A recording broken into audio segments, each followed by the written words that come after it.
Friends नोंथांमोना मोनसे जोबोर गुसुं भिडिअ लानानै फैदों। बे भिडिअनि गेजेरजों मोनसेल' इनफरमेशन नोंथांमोना नाजादों। रासिया S-400 मिसाइल सिस्टेमखौ प्रेक्टिस खालामदों। बोरै माने दावहायाव डेप्लय खालामो बेखौ बेनि माने अभ्यास खालामदों, एक्सारसाइज खालामदों। बे निउसआ दिनैसो ओंखारदों। अबयसे मैयानो बुंदोंमोन रासिया।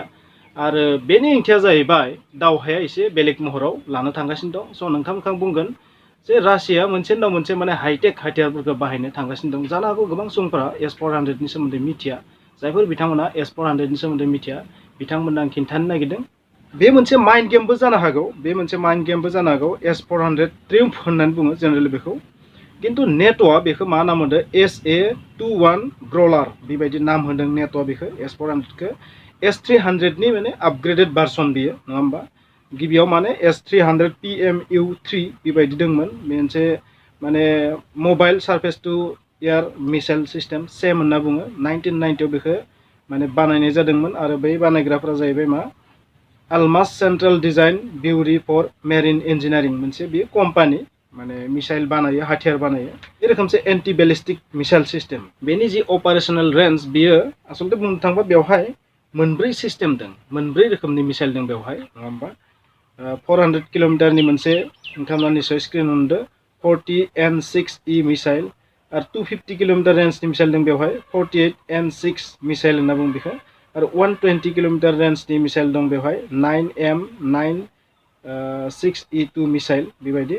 आरो 40 किल'मिटार रेन्जनि मोनसे दं 9M96E मिसाइल। बेबायदि मोनब्रै रोखोमनि मिसाइल दं बेवहाय। आरो बेखौ रासियान आर्मिनो बा सार्भिसाव लाबोदों, नेभियानो जा एयारफर्सआनो जा बा लेन्ड आर्मियानो जा बिथांमोन मोनथाम हान्जायावबो बे दं। 28 एप्रिल 2007 बेखौ सार्भिसाव लाबोदोंमोन रासियान सरकारा।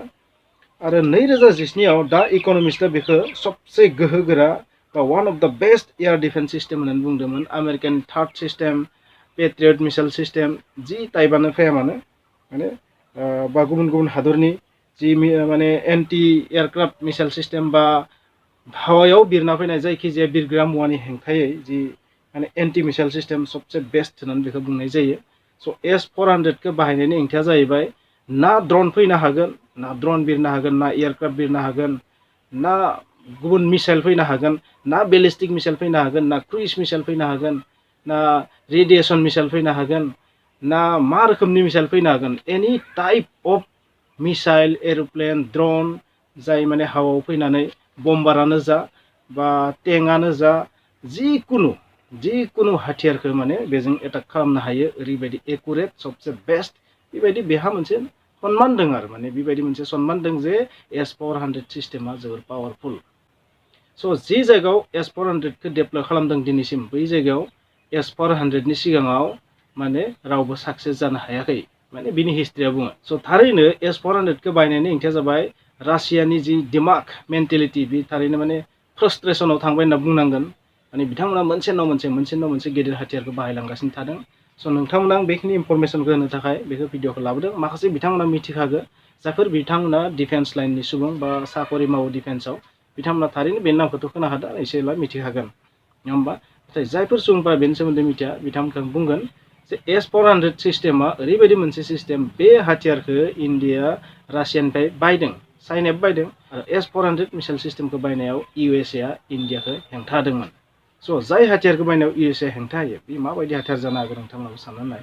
स' S-400खौ जुदि इउक्रेनाव इउज खालामोबा नोंथांमोना साननानै नायखादो बेयाव माबायदि जोबस्रांनाय जागोन। साधारन सुबुङाथ' जोबस्रांगोनानो। आरो बेवहाय माने एर'प्लेन बिरनो हानाया सम्भब जानाय नङा इउक्रेननि स्पेसआव। आरो बिरोबाबो माने 50-60% एर'प्लेना गावख्लायजागोन। थारैनो दावहाया मोनसे गुबुन महर लानो थांगासिनो दं होननानै आं बुंगोन। मोनसे बाथ्राया ओरैबो जानो हागौ बेबायदि S-400नि एक्सारसाइज खालामनायनि जाहोना बेबो जानो हागौ जे जों नुदों नेट' कान्ट्रि मोनसे पलेन्डआव नेट'नि आर्मिफोरा माने जमा जानाय नुदों। माखासे हाथियारफोरखौ बेवहाय माने मुभिं जानाय नुदों। आरो मोनसे बाथ्रा जार्मानिया 2700 मिसाइल हरगोन माने इउक्रेननो माने रासियानि हेंथायै दावहा नांनो। आरो बै मिसाइलाव मा मिसाइल थागोन बे क्लियार नंजोबा। जानो हागौ बे एन्टि एयारक्राफ्ट मिसाइलबो थागोन माखासे नङा होमबा।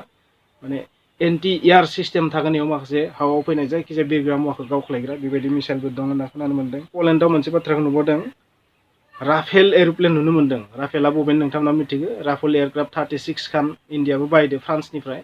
राफेल जायखौ बारहुंखा होननानै बुङो। राफेलनि ओंथिया जाबाय बारहुंखा, टेम्पेस्ट, स्टर्म, नङा होमबा? स' बै राफेल एयारक्राफ्टआबो बुहुमनि मादाव सबसे पावारफुलनि मादाव मोनसे। नाथाय S-400नि खाथियाव जानो हागौ बेबो फेलार जानो हागौ। स' राफेल बायदि एयारक्राफ्टआ जुदि नेट' कान्ट्रिसफोराव जुदि बेबायदि मुभमेन्ट जायोबा थारैनो रासिया बेनि डेटारेन्स हिसाबै S-400खौ थारैनो एक्सारसाइज खालामदों होननानै आं सानगोन। आं बेखौनो बुंगोन S-400 बायदि हाथियारा जेन इउक्रेननो इउज जाया। मानो होनबा बेबायदि हाथियारा थारैनो माखासे फोजोबस्रांनाय लाबोनो हागौ। स' जोबनायाव नोंथांमोन आं मोननैसो आपडेट होनि। इउनाइटेड नेसन्सआ फोसावनाय बायदिबा दासिम 752 सिभिलियान्स डेथ जाबाय इउक्रेननि वाराव। बाखिथ' रासिया फोसावनाय बायदिबा 498निबो बांसिन माने रासियान आर्मि थैबाय बे दावहायाव। खिन्थु इउक्रेननि जि दाबिनाय बेथ' जुदा। इउक्रेननि बादिब्ला मा बेवहाय 498 नङा, माने 7,000 to 9,000 रासियान आर्मि थैबाय। स' साइक'लजिकेल वारफेयार थारैनो दावहानि रुपा गुबुन लानो थांगासिनो दं बिदि बुंनांगोन। स' जियानो जाया मानो जेन दावहाया थाबै थाब जोबो आरो बुहुमाव सान्थि फैयो। आरो बेखिनियाव फिन जोबनायाव नोंथांमोनखौ मोनसे बाथ्रा बुंगोन, थारैनो थावनि दामा बारायनो हागौ, पेट्रल डिजेलनि दामा बारायनो हागौ, जाबायदि थासारि जादों, नङा होमबा? स' बेबायदि बिथिङाव नोंथांमोना मा मावनांगौ मिथिखागौ। थावनि दाम बारायनो हागौ, थावनि दाम बारायनायजों लोगोसे बायदिसिना मुवा बेसादनि दामा बारायनो हागौ।